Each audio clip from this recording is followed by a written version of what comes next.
Hi, this is Dr. Samhita, infertility specialist in Sri Fertility Center, Kondapur branch.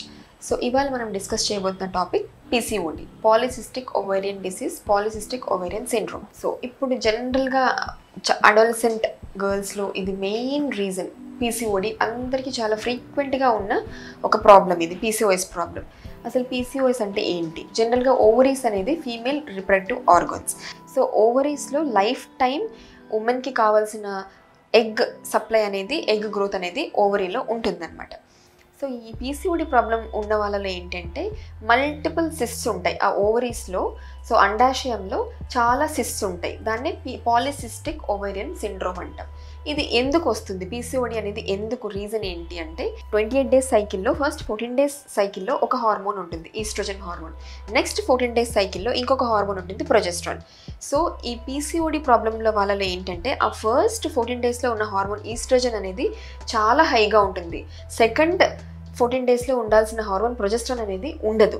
So అక్కడ కూడా ఈస్ట్రోజనే continue అవుతూ పోతుంది. So ఈ hormone imbalance వల్ల PCOD ప్రాబ్లం అనేది ఉంటుంది. అండ్ ఈ PCOS ప్రాబ్లం వాళ్ళలో మెయిన్గా మేల్ హార్మోన్స్, ఆండ్రోజన్స్ అనేవి చాలా ఎక్కువగా ఉంటాయి. సో ఈ రీజన్ వల్ల పాలిసిస్టిక్ ఓవేరియన్ సిండ్రోమ్ అనేది కామన్ అయిపోయింది. సో ఇప్పుడు ఇది ఏంటి, కాజెస్ ఏంటి అంటే అసలు ఇప్పుడు మల్టీ ఫ్యాక్టోరియల్. ఇది ఒక్క రీజన్ వల్ల PCOD వస్తుంది అనేది కాదు. అండ్ జెనెటిక్గా చాలా ఉంటుంది. అండ్ ఇప్పుడు ఎవరికైతే ఇన్సులిన్ రెసిస్టెన్స్, ఇన్సులిన్కి ఒక జీన్స్ ఉంటాయి. సో ఆ ఇన్సులిన్ రెసిస్టెన్స్కి, ఆ జీన్స్ ఫర్ ఇన్సులిన్ రెసిస్టెన్స్ ఎవరికైతే ఉంటుందో వాళ్ళల్లో ఈ PCOD అనేది చాలా కామన్గా ఉంటుంది. And next thing is obesity అంటే ఇప్పుడు లైఫ్ స్టైల్, ఇప్పుడు ఈ ఫుడ్ హ్యాబిట్స్, ఇవన్నీ వల్ల ఒబేసిటీ అనేది చాలా హార్మోన్. సో ఒబేసిటీ వల్ల PCOS వస్తుందా, PCOS వల్ల ఒబేసిటీ వస్తుందా అంటే ఇట్స్ అన్ ఇంటర్లింక్డ్ థింగ్, రెండు. సో ఒబేసిటీ ఎక్కువ ఉండడం వల్ల ఏంటంటే మీ బాడీలో ఆ ఫ్యాట్ అంతా కూడా ఈస్ట్రోజన్గా కన్వర్ట్ అయిపోతుంది. అల్టిమేట్లీ మళ్ళీ ఏంటి, ఈస్ట్రోజన్ హార్మోన్ ఎక్కువ అయిపోతుంది. PCOD ప్రాబ్లం ఉండడం వల్ల, ఈస్ట్రోజన్ ఎక్కువ ఉండడం వల్ల అగైన్ ఒబేసిటీ, ఇన్సులిన్ రెసిస్టెన్స్ ఉంటుంది వాళ్ళలో. సో అందుకనేది వెయిట్ గెయిన్ ఉంటుంది. సో ఇది ఇంటర్లింక్డ్, ఒబేసిటీ అండ్ PCOS అనేది.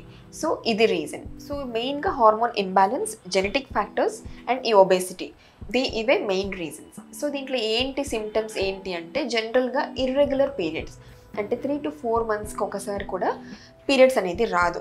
సో కొంతమందికి ఓన్లీ మెడిసిన్స్ తీసుకుంటేనే పీరియడ్ వస్తుంది. సో ఇది irregular cycle, irregular menstrual periods అనేది main thing.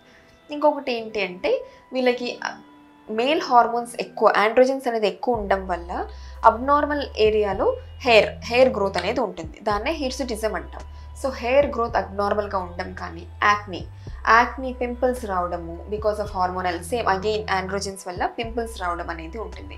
And other thing is obesity. ఈ ఒబేసిటీ కూడా దీంట్లో ఒక సిమ్టమే. అండ్ నెక్స్ట్ దీంట్లో ఏంటి ప్రాబ్లం డాక్టర్, అసలు ఈ PCOS ప్రాబ్లం ఉంది. సో అంటిల్ మీరు అసలు మ్యారేజ్ అవ్వకముందు వరకు only you just have to regularize your సైకిల్స్ని రెగ్యులరైజ్ చేసుకోవాలి. సో అది ఒకటే చేసుకుంటే చాలు. ఆఫ్టర్ మ్యారేజ్ ఏంటి అంటే ఈ PCOS వాళ్ళల్లో ఎగ్ గ్రోత్ అనేది ఉండదు, స్పాంటేనియస్గా ఎగ్ గ్రోత్ ఉండదు. మంత్లీ ఒక ఎగ్ గ్రో అయ్యి రిలీజ్ అవుతుంది. సో ఆ స్పాంటేనియస్ ఓవులేషన్ అనేది జరగదు. సో దానికి మనం ఏం చేయాలి అంటే we have to start giving medicines, ovulation induction drugs. So drugs కొంతమందికి ఓన్లీ మెడిసిన్స్తోనే గ్రోత్ ఉంటుంది, కొంతమందికి మెడిసిన్స్ విత్ హార్మోనల్ ఇంజెక్షన్స్ కూడా, FSH హార్మోన్స్ ఇవ్వాల్సి వస్తుంది. సో అది కూడా ఇవ్వడం వల్ల ఎగ్ అనేది గ్రోత్ అవుతుంది. సో ఇది ఈ PCODలో మెయిన్గా ఓవులేషన్ వల్ల ఈ హార్మోనల్ ఇంజెక్షన్స్ అండ్ మెడిసిన్స్ తీసుకొని ఎగ్ గ్రోత్ అనేది తీసుకోవాల్సి వస్తుంది. అండ్ కొంతమందికి ఎగ్ రిలీజ్ అయ్యే ప్రాబ్లం ఉంటుంది. సో అగైన్ ఎగ్ రిలీజ్ అవ్వడానికి కూడా మనం ఇంజెక్షన్ తీసుకోవాల్సి ఉంటుంది. సో ఇది ఈ మెయిన్గా PCOD ప్రాబ్లంలో ఎగ్ గ్రోత్ అనేది అండ్ ఎగ్ రిలీజ్ ప్రాబ్లం ఉంటుంది. కాబట్టి సో ఎగ్ గ్రోత్కి మెడిసిన్స్ అండ్ ఇంజెక్షన్స్ తీసుకొని cure, like we can try ఒక 4 to 5 cycles. మరీ ఎవ్రీ మంత్ కూడా తీసుకోకూడదు. సో ఇప్పుడు ఏమైపోయింది, PCOD అనగానే ఎవ్రీ మంత్ మెడిసిన్స్ తీసుకుంటారు. దానివల్ల కూడా ఎగ్ క్వాలిటీ మీద ఖచ్చితంగా అండ్ ఎగ్ నెంబర్ మీద కూడా ఎఫెక్ట్ ఉంటుంది. So minimum 4 to 5 cycles of ovulation induction అనేదే నెసెసరీ, అంతకన్నా ఎక్కువ అనేది వెళ్ళకూడదు. సో 4 to 5 cycles ట్రై చేసిన తర్వాత కూడా సక్సెస్ అవ్వలేదు అంటే then you have to think about IVF. IVFలో మనము PCOD వాళ్ళకి ఎక్కువ డోస్ ఇంజెక్షన్స్ ఇచ్చి ఎక్కువ ఎగ్స్ గ్రోత్ కోసం ఇస్తాం. ఎందుకంటే ఆ ఓవరీస్లో థ్రెషోల్డ్ చాలా ఎక్కువ ఉంటుంది. సో అందుకు మనం ఎక్కువ డోస్ ఇంజెక్షన్స్ ఇచ్చి ఫర్దర్గా ఐవీఎఫ్ ద్వారా ప్రెగ్నెన్సీ చేసుకోవచ్చు. సో ఏమన్నా డౌట్స్ ఉంటే ఈ కింద స్క్రోల్ అవుతున్న నెంబర్స్కి కాల్ చేయండి. Thank you.